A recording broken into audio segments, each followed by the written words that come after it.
their webinar series. And so it's a great pleasure to have been invited to host this. My name is Julia Streets. I'm a founder and CEO of a business called Streets Consulting. To explain, we work with many different financial services organizations, from early stage startups right the way through to large global organizations. But in addition to that, it's a great honor for me because I'm invited to host many conferences. And so those of you who are fans of We Are the City may well have seen me on a stage at some moment in time, either hosting a discussion or indeed presenting an award. The reason I think I get asked to do that is because in addition to my day job, I'm also a stand-up comedian. So I'm not only fascinated, but I hope what I'm going to do today is also bring some energy and some joy to the conversation as well, because I'm actually inherently deeply fascinated. Because when people talk about operational change, of course, normally there are 3-year plans. There are 3 to 5 year plans which people will very calmly put into place. The last month or two, all of that has not necessarily been ripped up, but it's certainly been accelerated like never before. And so today we're going to be exploring some of the dynamics of that, and I'm delighted to be joined by 2 speakers. Dayne Turbitt, who is the Senior Vice President and General Manager of Dell Technologies. Dayne, wonderful to see you. You could just give us a wave so we can just know that you can hear us. It'll be wonderful. Thank you so much. Thank you. And William McLeod Scott, a partner at Deloitte. William, hi there. Lovely to see you today. Thanks for joining. Before we get into it, allow me to introduce each of you to the audience who have joined us today. So William, let's start with you. So William McLeod Scott is a partner. It's all about cybersecurity and risk advisory at Deloitte. Let me just give you a sense. 25 years of experience working primarily in retail and investment banks, also insurance businesses, financial market infrastructure businesses, and also with the regulators as well. He leads Deloitte's cyber resilience practice, incorporating technology resilience, cyber incident response, and cyber war gaming, and has a broad background in financial services, having led many structural reform projects, specifically in recovery and resolution for international banks in the UK and in the US, literally from board governance to operational resilience. So William, it's wonderful to have you here today, as I say. Looking forward to getting into the discussion. And before we do, allow me to explain Dayne. So Dayne Turbitt, he is the, as I said, the Senior Vice President and General Manager for Dell Technologies in the UK, and also its sales and partner organisation. And his role is to lead the organisation's work to help their customers transform their businesses for the next decade. He's a strong believer in the power of technology to deliver for the benefit of society, and also is a massive champion for Dell Technologies, not only in pioneering its innovative technology, but also its sustainable technology solutions for further progress. Big supporter of diversity and inclusion, and is really committed to stimulating entrepreneurship, leading a number of strategic partnerships with accelerators, and also in the UK helping entrepreneurs grow and to scale their businesses as well. Dayne, thank you so much again for joining us. I'm really looking forward to this discussion. It's going to be great. So what we're going to start with is, before we start looking at the outside world, is I'd love to get some insights into what you've been doing in your own organizations. And I wondered, Dayne, if we could come to you first of all. Really where I'd like to begin is just to hear some of your thoughts around how your own organization is responding to the current challenges of COVID-19. Well, I think, Julia, first of all, thank you. And it's great to be here. And it's great to share the stage with William again. You know, we spend a lot of time together, and even virtually these days. So it's a pleasure to be here. And to the We Are the City team, thank you for putting this on. You know, from a Dell Technologies perspective, we're a large global organization.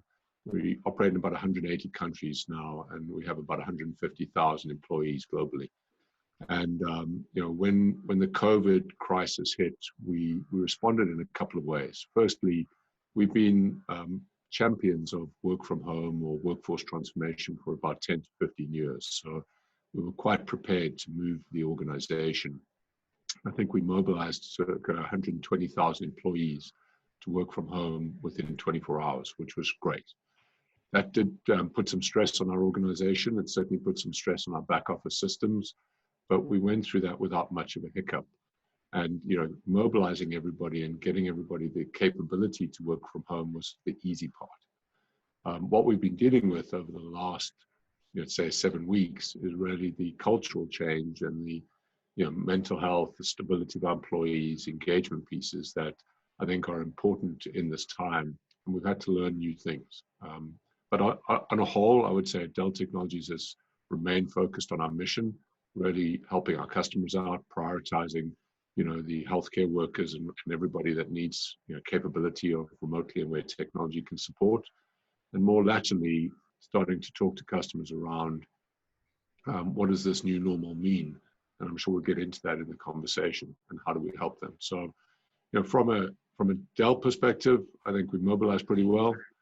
Workforce is, I think, stable and as happy as can be. And it's interesting to see how the world has changed with conference calls with dogs and kids and families, and it brings out a new human side to all of us, which actually I think I'm personally quite appreciating. And it's interesting, isn't it? Because in your response there, you talked about not only the technical and operational reality, but then also you were talking about the as you say, the human aspect of culture, organizational culture, human beings within that culture, and then also thinking about leadership as well. So all of those we're going to explore as we get into the discussion as well. And William, let me ask you the same question then, from Deloitte's point of view. I mean, how have you been navigating recent change? Yeah, no. Well, look, again, thanks. And look, let me share what we're doing. I don't necessarily hold that out as the de facto blueprint, but having been, like many of the audience, I guess, through similar incidents. I talked about the dot-com destruction of stock markets, etc. One of the things that struck me about the way that the Deloitte leadership has approached this is the real framework that has been put in place in order to try to think through to maybe the sunny uplands after this. And it's been a real focus about how we can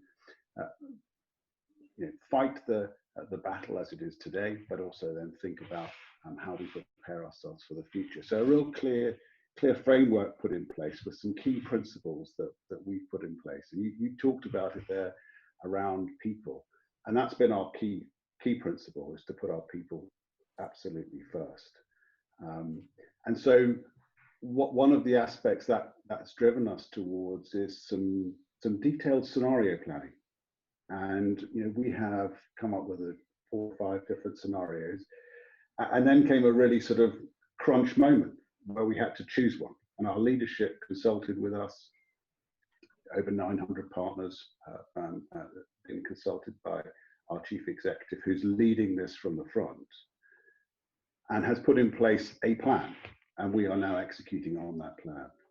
And it may not be exactly to everyone's taste, but what it's done, and the key driver for this, is to provide some certainty for our people.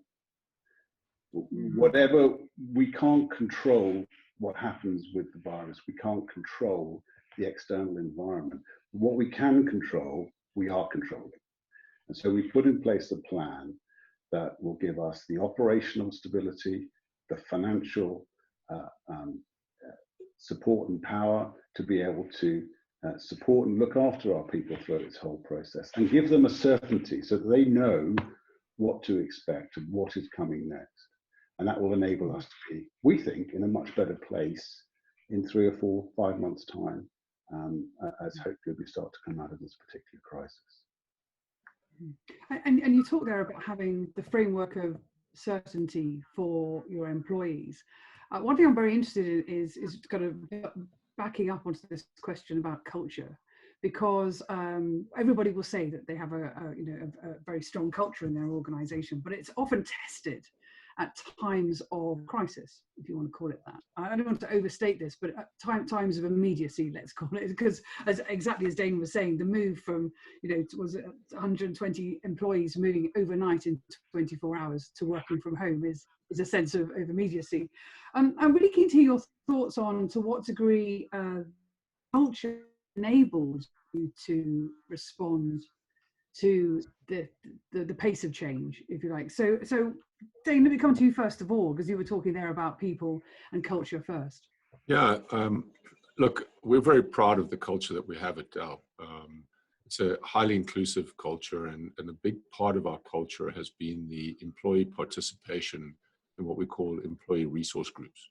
So we have reverse mentoring for our Gen Next organization to work with the more senior leaders in the organization. We have diversity, we have gender equality. We have a number of these resource groups where they form a community for the employees, and we spend a lot of time on that. And that, as well as the approach that we have to sustainability, diversity, has built a very inclusive culture at Dell, certainly in the last 3 years that we've been focused on this since the acquisition. And I think that inclusivity and that sense of community is really very valuable right now.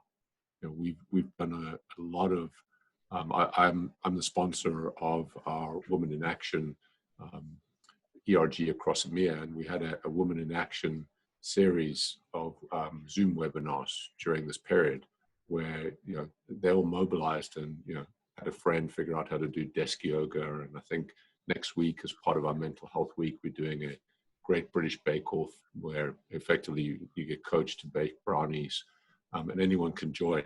And these activations around our team members have been phenomenal, because they're reaching out to those team members that are perhaps single, perhaps isolated, perhaps don't have a large space to live in, and those are the employees that I think are struggling. So I think we built this sense of community and this sense of culture at Dell, and it's heartwarming for me to see the way our team members are reaching out to each other, bridging those gaps, and making sure that there is time to talk with everybody. And then from an organizational perspective, the organization is leaning in. I loved William's comment about providing certainty.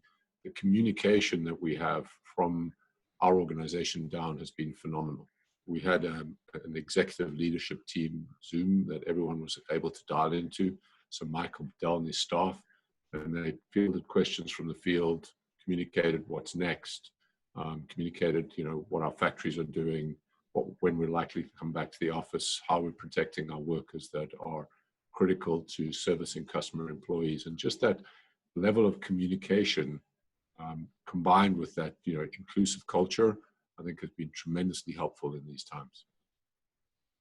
Absolutely. And I'm really interested, because the point there is that you can't just build a strong culture at the moment when you need to invoke change. It is actually all the principles and the bedrock that's gone before about getting organizations functioning well culturally that then will also come into their own and really flourish at the time of change as well. William, I'd love to hear your thoughts on the role that culture has played in well, I was going to pick up. I was going to pick up on that exact point, and I'll just reference to one of our major clients, without mentioning names, who did have a major cyber incident a number of years back. And one of the things that really supported them and that we learned from was the culture that they had in that organization, the supportive culture that they had, but also not just amongst themselves, but with their third parties, with other businesses across the world, resulted in support for that organization from places they never even expected it, from their bankers, from other businesses who were helping them through that recovery process. A really important lesson that we learned. And as Dayne says, it's for us, this has been about listening to what our people are concerned about, having given them that level of certainty, told them what is going to happen, how we're going to manage this, then those feedback loops, to listen to that, to respond to that where we can, has been absolutely critical. And I would say that for many of our leaders, it's not uncommon, I guess, but we're probably saying a lot more, well, we don't know, and being very open about, well, we don't know what the answer is going to be. How can you help us? Let's talk about this. Let's try and work out a solution together about what's going to work for you. And so that inclusivity, that willingness to listen, willingness to adapt, and willingness to change, even within a set framework and a, you know, a determination to give certainty to people, I think has made a real difference. We're getting a lot of feedback from our people, and as Dayne says, we find team calls taking place, team drinks, team yoga sessions, and this has actually been a real bonding experience for all of us. Mm-hmm.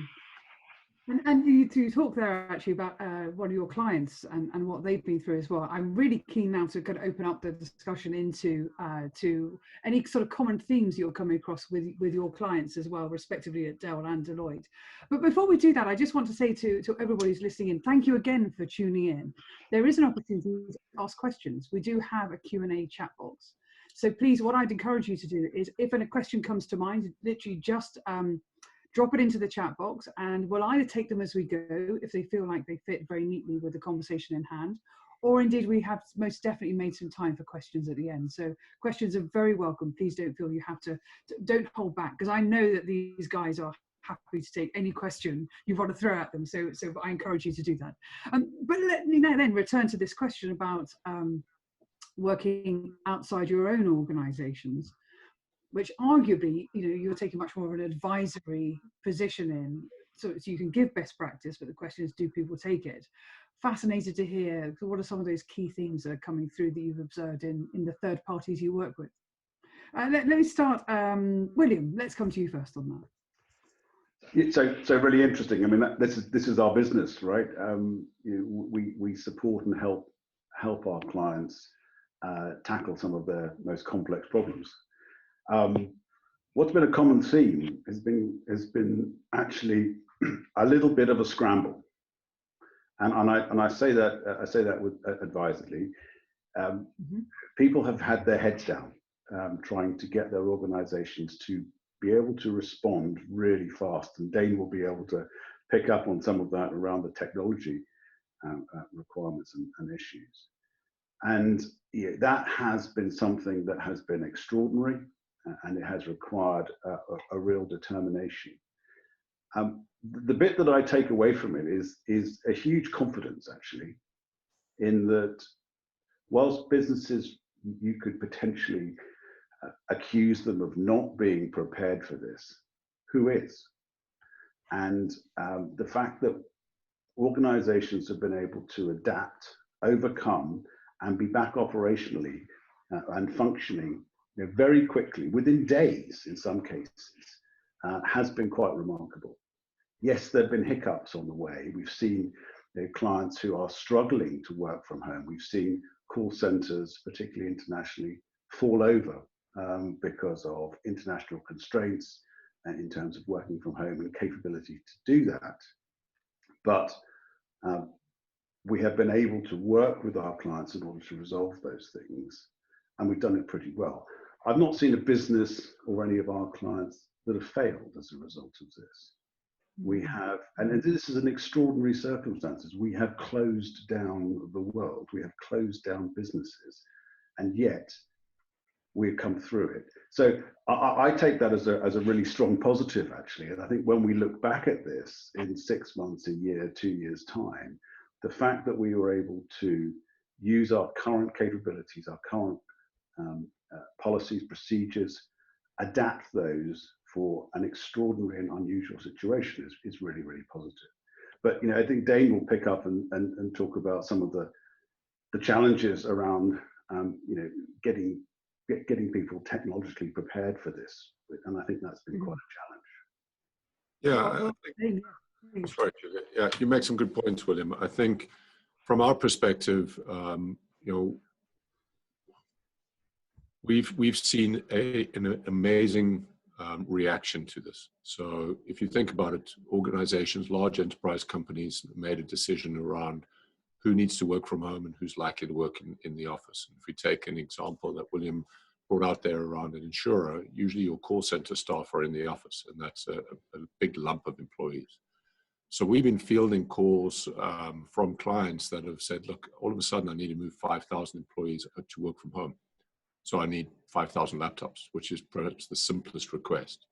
And we're seeing a lot of that. And clearly the biggest push for that was in the healthcare space with NHS and some of the work that we've done with our colleagues there and setting up the Nightingale hospitals, etc. So I agree with William in that the best laid plans that everybody had, nobody planned for a pandemic. Nobody planned for that volume of people to be home. But the mobilization from our clients have been phenomenal. And there's a question that's just come through is what is the extent that the current situation has accelerated changes?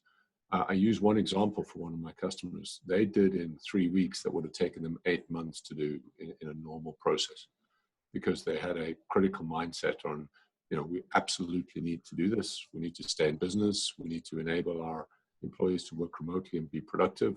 So it cut through all of the bureaucracy in the organization. Now, on the one hand, that is an amazing response. And we're seeing that most customers have responded with urgency and in a crisis management situation. However, what we're starting to see now is that response has opened themselves up to other threats. For example, we often talk in security around the threat landscape and the fact that malware and threat actors, actually 90% of the attacks begin at the edge. So you working on your laptop in Starbucks creates a vulnerability for your organization. We've now just enabled an extra 5,000 people to do that, not quite in Starbucks, but from home. So if we don't get our security policies and our resilience policies in place over the next 6 months, we're starting to see that. And in some of my conversations with clients, they're seeing an exponential spike in malware attacks using COVID-19 as an entry point.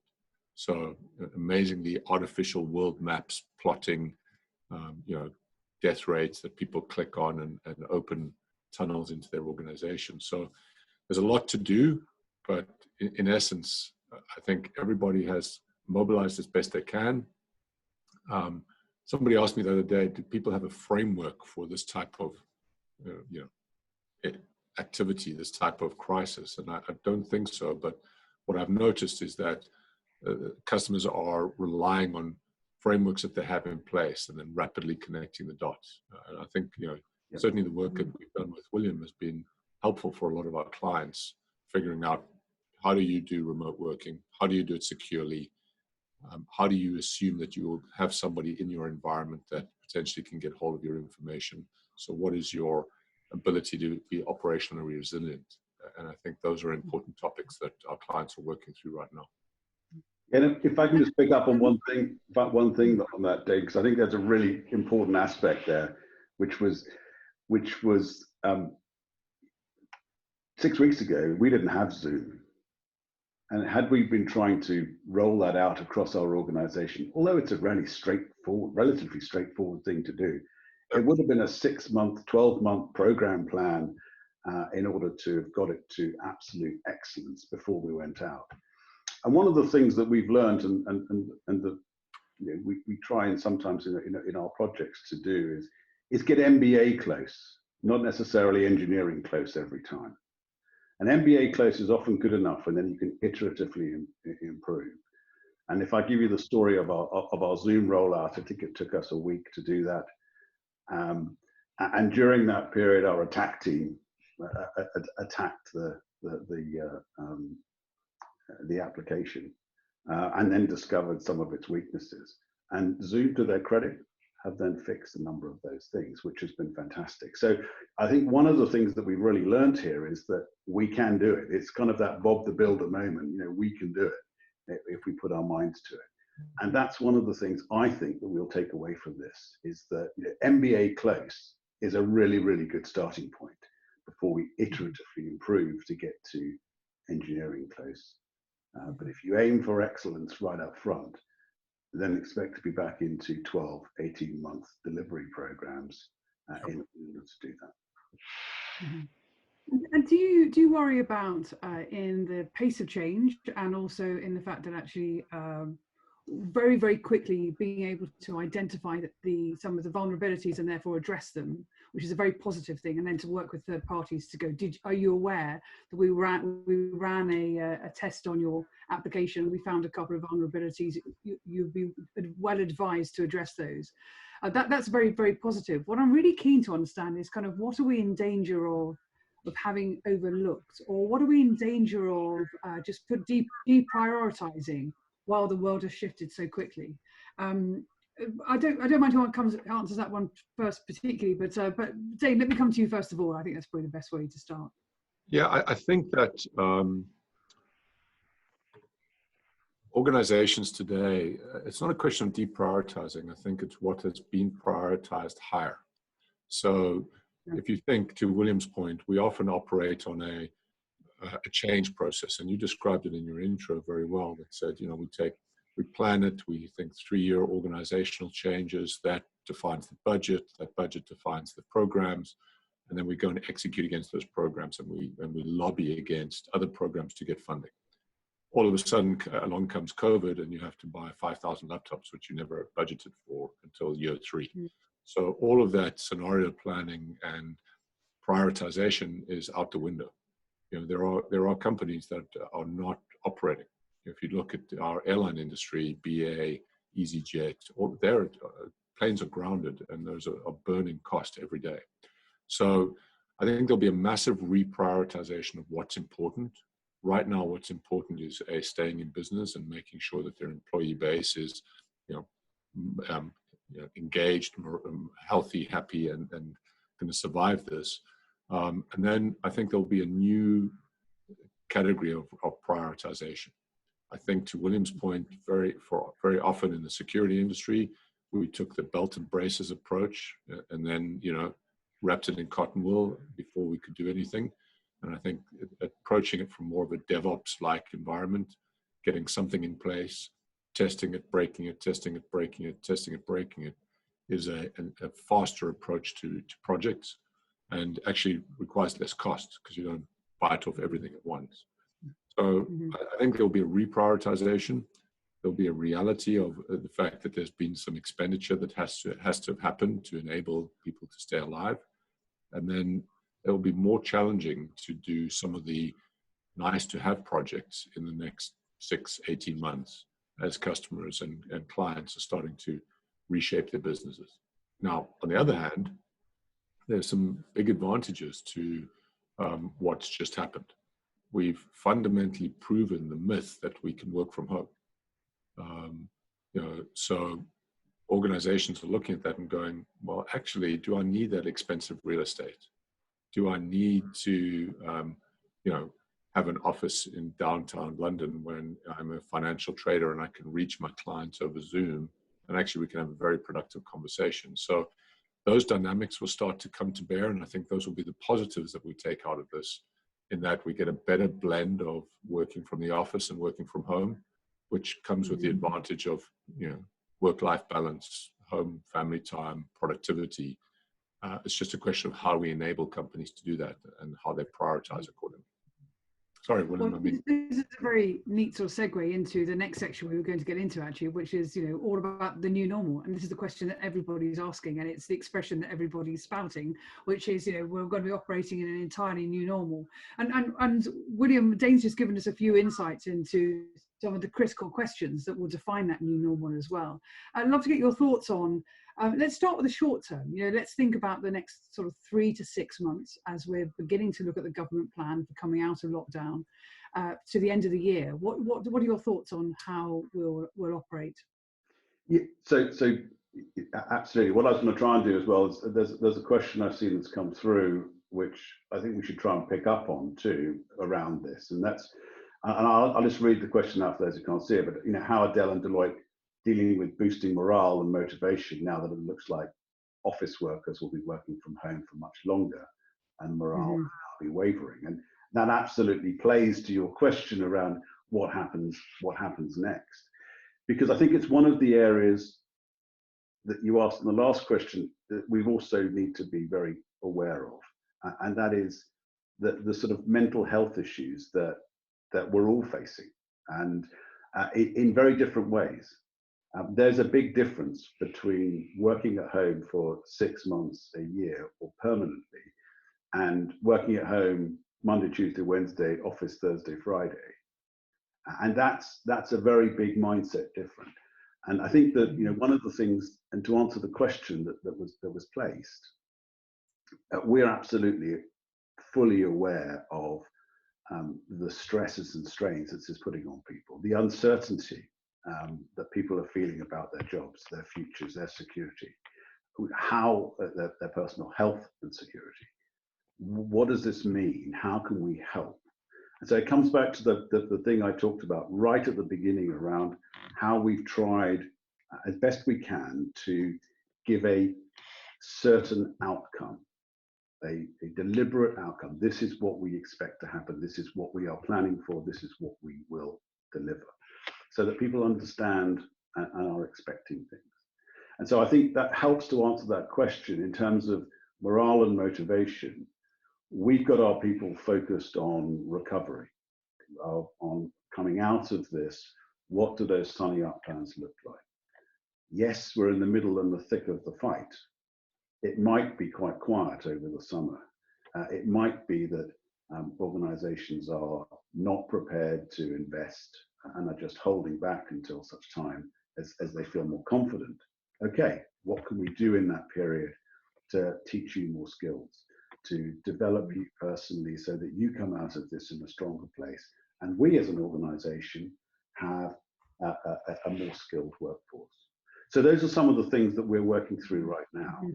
And to your final question, sorry, it's quite a long-winded answer here, but to your final question there about what does this look like in the next 3 to 6 months?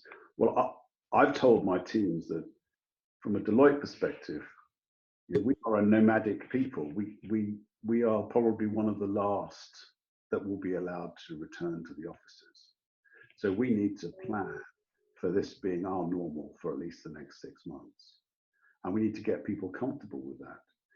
And so there are a series of meetings planned for our people to be able to feedback about how they want to operate, how they want to work, what are the kinds of things that they would like to be doing and how they would like to interact with our clients, but also with each other. And so we're learning, and we're learning iteratively. You know, we're MBA close, we're going to try and get engineering close over the next few months. Mm-hmm. One of the things, though, that we are debating right now, and there is a team at Deloitte who is working at this and doing the scenario planning, is, you know, what does this look like 6 months, 12 months out? Mm-hmm. And you know, what we have been talking about is the old expression WFH, work from home, may well be replaced by, you know, work from the office. And so we may have an opportunity to change the way we operate as a business. Think about that expensive real estate and do we need it in the same way. Moving towards a place where you may spend more time working from your home office, interacting directly with your clients one-to-one, dropping into the office once a week. And that could be our new normal. We don't know. We are working those things through right now, and we're going to take feedback from our people, from our clients, and we're going to learn from what our other businesses around the world are doing around this. Mm-hmm. And that very much chimes with what you were saying there, Dayne, as well. I'd love you to just, I think you're both in kind of quite broad agreement about that. I think the essence of what William was also saying is about the important thing of kind of talking to your organisation about what it needs as it's thinking about the short term and the medium term. Looking at that medium term, if we may, so let's look into 2021. Do any thoughts on how the new normal might reveal itself? Yeah, look, I think going back to the morale point and, you know, to the next 3 to 6 months, I think it's one thing to be quarantined for 3 weeks. It's quite another thing to plan to do this for 6 months. So I think having that event horizon and having that communication around, look, we're unlikely to be back in the offices normally until September. That allows people to get their head around, okay, do I have a place to work? Do I have a comfortable chair? You know, am I capable? And I think once you resolve those things at home, especially if you're working in the office every day, you may not have those facilities. It makes life more comfortable for the long term or the medium term. Looking into 2021, you know, that honestly, that's like looking into a crystal ball. Some fundamentals will change, though. I think what you will see is that people have become far more video friendly. I've been doing Zoom conference calls for apparently a lot longer than William has, but usually those were conference calls with nobody's video on, which was, it's back in 1985, even though we had the technology. And now I've seen a complete change in that everybody's now much more comfortable doing video, getting used to conversing via video, which gives you that human interaction a little bit. So we have changed as a skill set. Secondly, what's possible via video conference has been proven to be almost everything, whereas before there was a perception of, I had to travel to do this, or I had to fly here to have this meeting. I think there will be a significant shift in that. I think from a Dell perspective, we will certainly look at that from internal meetings, and instead of having internal meetings around Europe, these will be Zoom meetings, which we have to do right now. And the question is, post this crisis, is why wouldn't we do that? It's less cost, less travel, et cetera, et cetera. So I think we will go into 2021 with a different perspective on what business travel and what travel means. And what I'm loving about the team and the motivation of the team is the things that will be invented during this time, ways to solve problems that we previously never anticipated.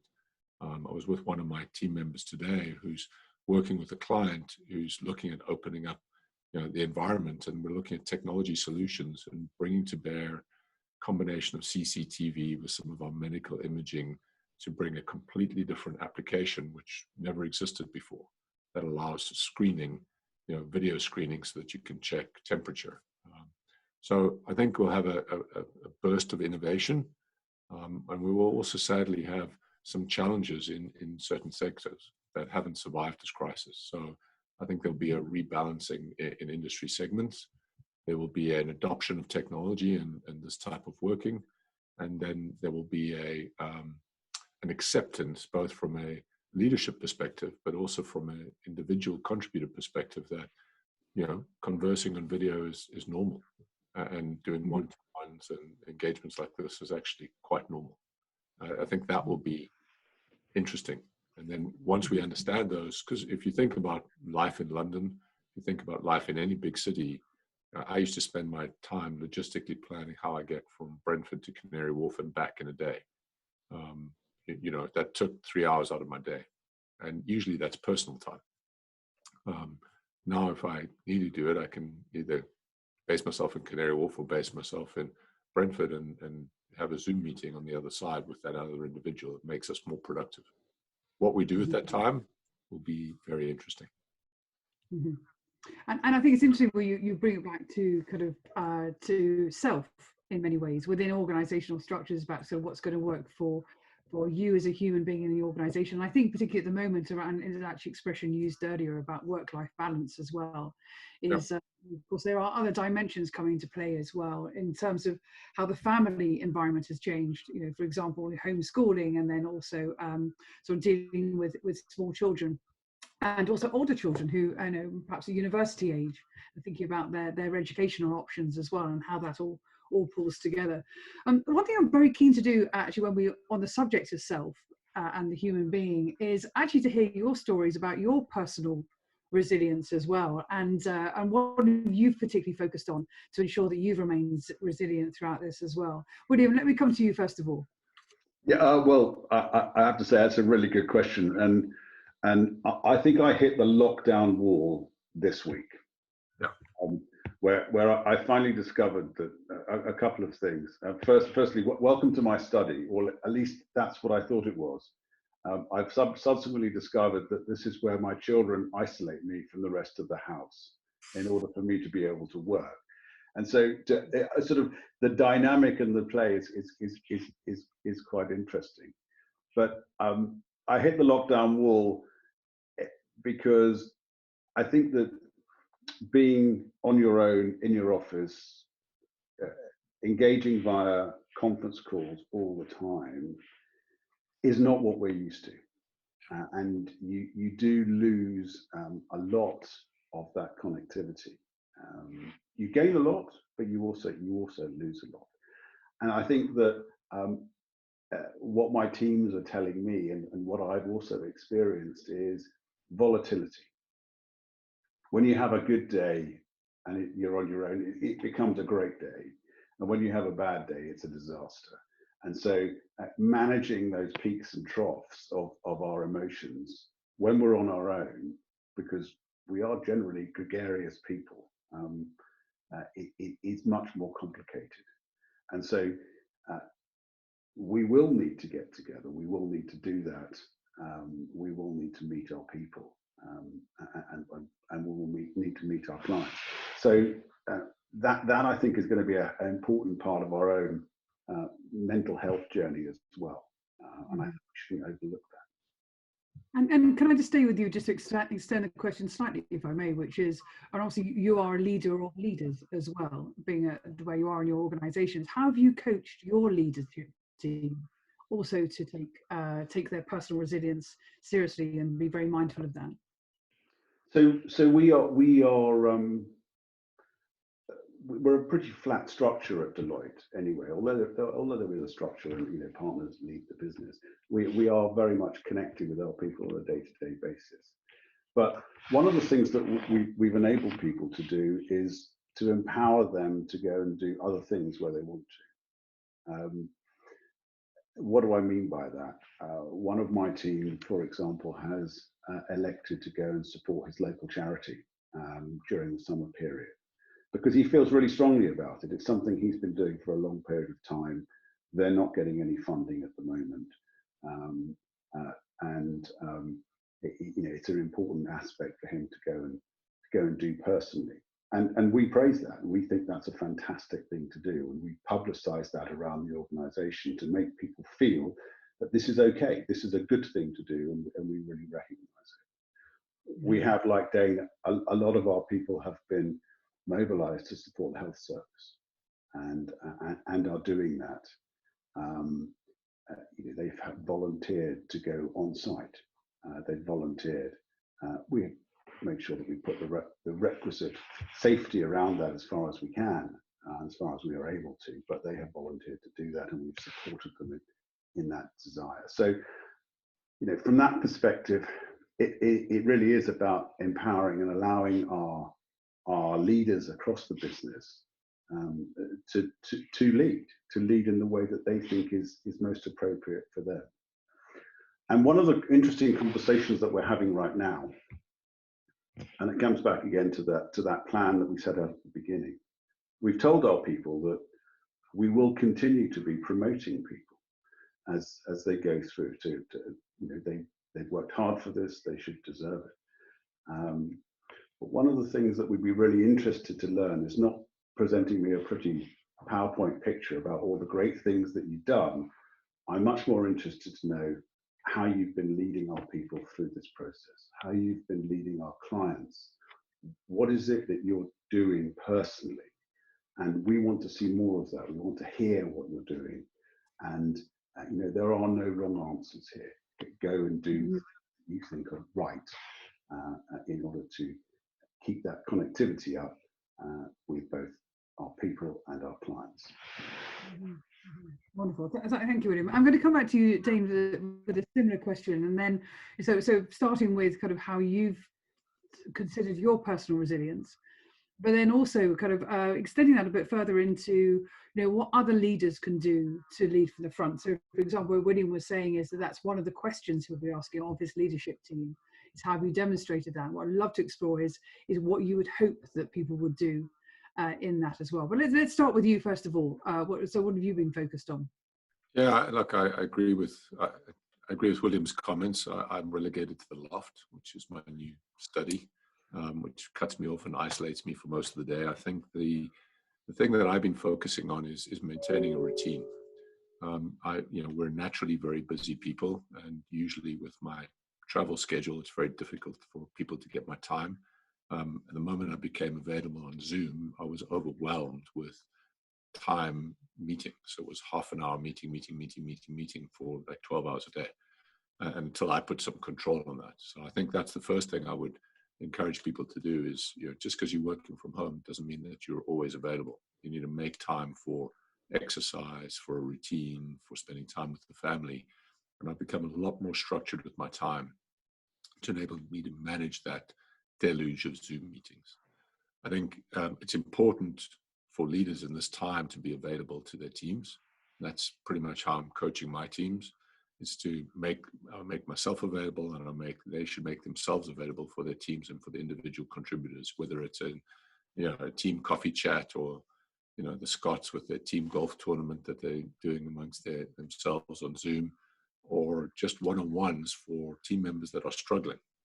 I think it's important to focus and be aware of those team members you should know that live on their own, that are perhaps expats that are over here from the US that don't have family nearby, and reach out and check in on those. And I think those are important things to be doing, because I think it's important to communicate vulnerability. It's very often we're seen as leaders as these untouchable individuals that don't feel any pain, which is not true at all. I think we all struggle with the Zoom overload. We all struggle with the lack of personal interaction. We all have families and lives where we have to pick up the kids, deal with the homeschooling, and showing a level of emotion and a level of emotional intelligence around that, because everyone's facing that. So I'm very, very focused on not being upset if some conference call is interrupted by kids in the background, or if they have to stop and go do something. You really have to adapt your style, which in a normal business framework, you'd be thinking, actually, we're here to do business. Those rules have to relax a little bit. And actually, we're just as productive, if not more, having relaxed them. So in summary, I think my focus is maintaining a great rhythm and good amount of exercise, and then making myself as available as possible.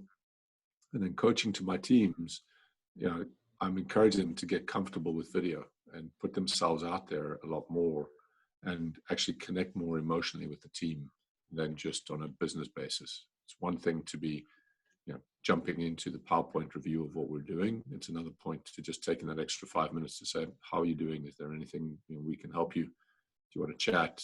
Do you have enough time with people? Just taking more time to understand people's personal situation, I think, is critical right now. I think that builds resilience, because it only takes a 5-minute chat where, as William said, you're on your own. If somebody just encourages you for 5 minutes, or it shows an interest in something other than work, it boosts your day.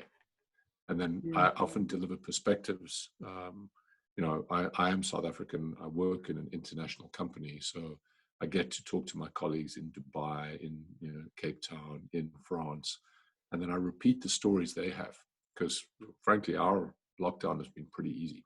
We've been able to go outside and exercise and do what we need to do, compared to what I've seen in some other areas where it's been extreme. Cannot leave your house, can't do anything.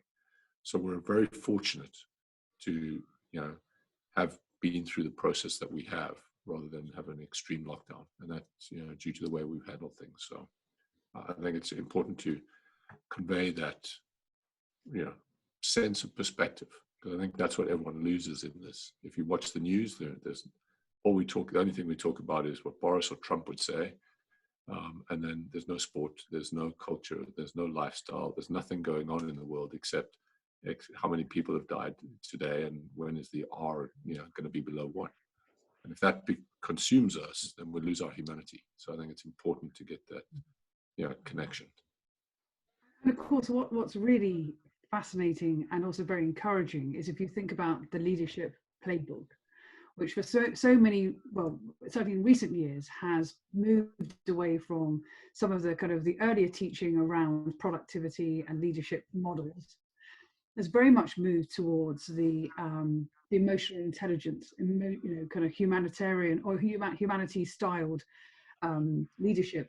And of course, this has been a wonderful enabler for that, because people are appreciating that actually the small things go a long way. And actually, you talk there about the vulnerability, self-awareness. All of those words are exactly what the new leadership playbook would encourage to do. It's what it's taken off the page and absolutely brought it into sort of sharp relief. and of course makes a massive difference when it comes to leadership as well. I do have to just come back on one question though, because we are going to pick up a few more questions. I do have one though. You mentioned about a golf tournament. Can you just explain? Yeah. Just a fascinating concept. It's entertaining. They say golf was invented in Scotland. So I was talking to my Scottish team the other day, and Steve said to me, he said, "Dan, I've got to go. Like 5 o'clock, I'm on today." I'm like, "What do you mean?" He said, "Well, we're doing this golf bucket challenge. We put a bucket at the end of the garden, 10 meters away, and you've got 10 or 12 golf balls, and you have to chip in as many as you can. But I have to do it live on Zoom because we're going around the team. So every day another team member participates in the challenge." And I found that really quite an innovative use of technology on a laptop in the garden observing golf. And clearly they did it so nobody could cheat, because clearly everyone would have a much better score if they could do it by themselves, or if they there's going to be a whole new handicap system coming out. It's funny, you can tell.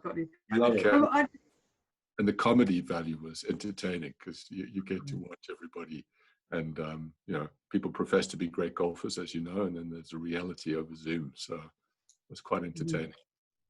Yeah, and what is fascinating actually is, so I mentioned at the beginning that I'm a stand-up comedian. I've actually curated a stand-up gig with 5 different acts, which is all being done on Zoom as well. So it's making people really rethink and reframe how people are working as well. William, I just wanted to give you credit actually, because we did have a comment in the chat box saying how much people appreciated you being open about the emotional volatility point. And it's very encouraging for someone very senior to be talking about that as well. So because people can feel very isolated. So thank you for those thoughts. There is a question that's come in, which is with regards specifically to cyber and about how clients have reacted to increased phishing and cyber attacks as well. If we could just sort of turn the attention particularly to a cyber conversation. William, can I come to you first of all? How have your clients reacted to that reality? Well, I'll start the answer of that saying pretty well, actually. There has been a vast increase in COVID-related phishing activity. We've all seen it. It's well publicized. It is happening. And from someone who leads the cyber incident response team, so a team that goes out and supports our clients through cyber attacks and helps them to engage and to defeat those and then recover. We have been busy. We have been helping our clients to do that, but there hasn't been any catastrophic events that we've seen so far. So we are doing pretty well with this. I'm not saying, and I don't want to be the curse of the commentator here, and we're about to have something terrible happen. There's an awful lot more going on than normal, that is for sure. But I think the teams for most of our clients have been fully expecting it, fully aware of that, and are doing what they can. So it is really a testament to human spirit to overcome some of these challenges. We are responding to things, and that gives us additional challenges. I had to give authorization the other evening for one of our team to respond to actually a hospital who had been attacked and hacked, but to allow that individual to go on site, and we had to put in special requirements to protect that individual to enable them to do it. But one of the things it does drive out is this question around complexity. And the more complex your business is, the more complex your security arrangements are, the harder it is for you to secure them in this kind of environment. And in this kind of environment should also be read as at any time. And so complexity becomes the enemy of a good cyber strategy in many respects. And so as we come out of this, it's thinking some of the lessons that we might pick up is, how do we simplify things? How would we be able to operate in a way that we could do this remotely? If we have to recover all of our information, where would we get it from? How would we go and get that and be able to be operational again in an environment where we don't have people in an office. And so that sort of complexity issue, and I know that's something that Dell Technologies are working hard on as well, to try and simplify some of those things, to try and create environments where organizations can manage their business in a simple and actually normally a cheaper and more effective way. Dayne, you might want to... I wonder if I could... Thank you, William. I wonder if I could just build on that slightly, and before I turn the same question over to you, Dayne, but to build another dimension to it, which is, as you were saying earlier, about the fact you're an international business as well, and the international complexity. Whilst exactly as William was saying, that actually simplicity is incredibly important. Love your thoughts on that as well. Yeah, look, I agree with William. We've been super busy, and our client security departments have been increasingly busy. And I think it goes back to a number of things. In security, there is some protection you can give to prevent people getting into your environment. So having a consistent method for endpoint security and securing the outer defense as best you can, that's a great approach. And I think people are now paying an increased interest in that, because there are more people out there on the edge than there were before in their organizations. So that definitely a ramp up of activity and shoring that up. But William touched on it. We've been talking about protecting your critical materials. So that information, those applications, that part of your business that is critical. If somebody were to get in to delete all your backups, to delete all your production, and then hold you ransom, how would you recover? And we call it a catastrophic event. And I'm seeing increased prioritization, going back to your earlier point, on that topic, because now it's become an exponentially increased threat landscape. People are seeing more and more phishing, more and more malware attacks. The only topic on the news right now is COVID, which is the entry point for everybody, sending you fishy things. So people are addressing it in those two ways, bolstering up endpoint security and then taking a seriously hard look at what do I actually need, in the eventuality that I do get compromised, how do I recover? From an international perspective, we see a lot of consistency as a global company in those topics. We're here in the UK, but the challenge is most of the threat actors are not domestic. They are nation states, they are hackers that are anywhere. When you're into a cybersecurity landscape, your phishing attacks could happen from anywhere. So we do a lot of consulting with customers in conjunction with Deloitte on what threats to ignore, what threats are coming out there, etc., and where they come from. But once you're into the digital realm, it kind of doesn't matter. It's not like the local guy down the road that's going to come steal your car. These guys could be living anywhere. Philippines, China, they just need access to a broadband connection in some way into your environment. And so you have to protect against that. So there's no, I would say, domestic challenge that's greater than the international challenge. I think it's the same problem. It's just a question of how we address it and the speed of addressing it. There's some organizations that are advantaged. I wouldn't say in the UK we are, because we have a tremendous connectivity to our offices, to our buildings, etc. When you work in more remote countries in the world, clearly it's more difficult to get into their crown jewels, and it's more controllable through less capability. But given that we're a first world economy, we do so much digitally, addressing your cybersecurity is critical. Great. Wonderful. Thank you very much. I can't believe how time just canters by on these webinars. It's extraordinary. We're literally into our last couple of minutes now.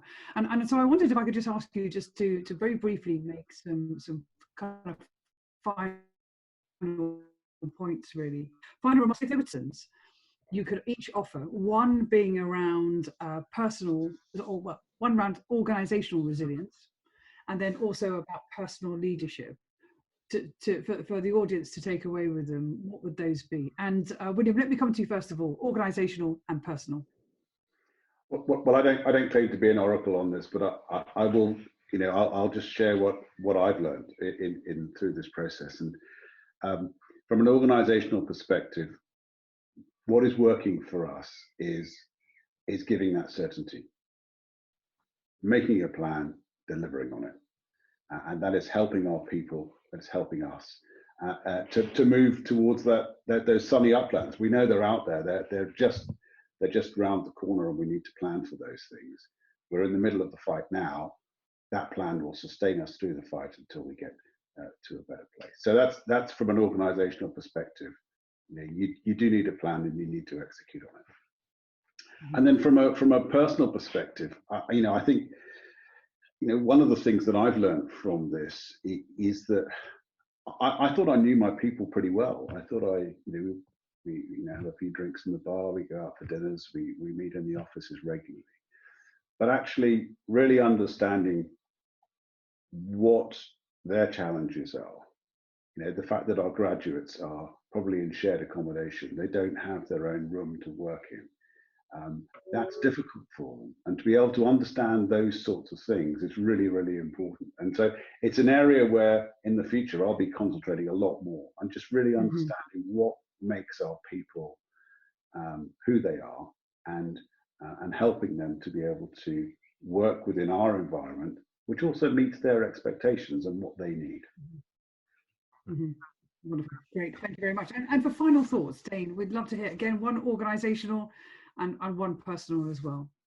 Yeah, look, I love William's comments, and I think especially your last one about getting to know your people in a whole new realm. I think that's critical, and that's been a big learning from this space. But what I'm really happy with, and I go back to your point on culture, Julia, is probably 3 or 4 years ago, we made a step change in the way we addressed culture as part of our fundamental business, rather than the reality. And we measure our market share performance, our financial performance, our customer satisfaction, but for many years we've been measuring our employee satisfaction. So we run an employee NPS, and through that we were able to get insights on what to adjust. And based on those insights, we adjusted the way our culture 4 years ago.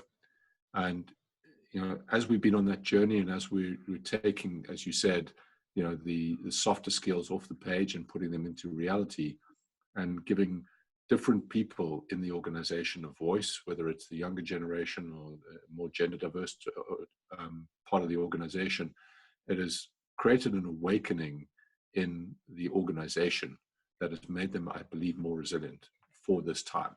And to William's point, no oracle, nobody knew this pandemic was coming on. But I'm very happy to look back and say, actually, we would be in a much worse place 4 years ago to deal with this than we are now, because of the way we've approached our culture. So, in terms of organizational resilience, address your culture, make sure it's inclusive, make sure, because you have a limited number of leaders in the organization. I'm a big fan of saying leadership begins in the field, and you'd be surprised how we have individual contributors supporting other individual contributors through mental health concerns. And when you can get that organism working, it makes the organization far more resilient. And then, personally, some lessons in personal leadership: get comfortable with video and make yourself available. It's fascinating how different it is when you actually can see someone you're talking to, rather than just be on a conference call.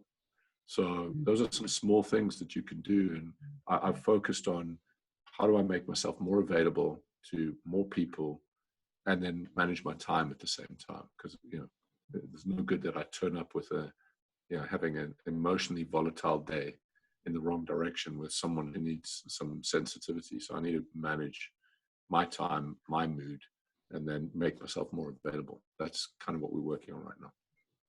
Great. Well, that is a very uplifting and very inspiring way to end the discussion today. And I just wanted to take a moment to talk about making yourself available and getting comfortable with video. Thank you so much, both of you, for joining the webinar today. We've covered an enormous amount from operational and personal, clearly leadership but also some of the structures and frameworks that really matter. I just want to take a moment also to thank We Are the City for this really inspiring webinar series that they've been putting through, and for inviting me to host as well. It's been a real pleasure. But most importantly, thank you to everybody who's tuned in. Thank you for the questions, and do stay tuned on the We Are the City website, because there are certainly more webinars to follow. Gentlemen, thank you very much indeed. Thank you. Thank you. It was a pleasure.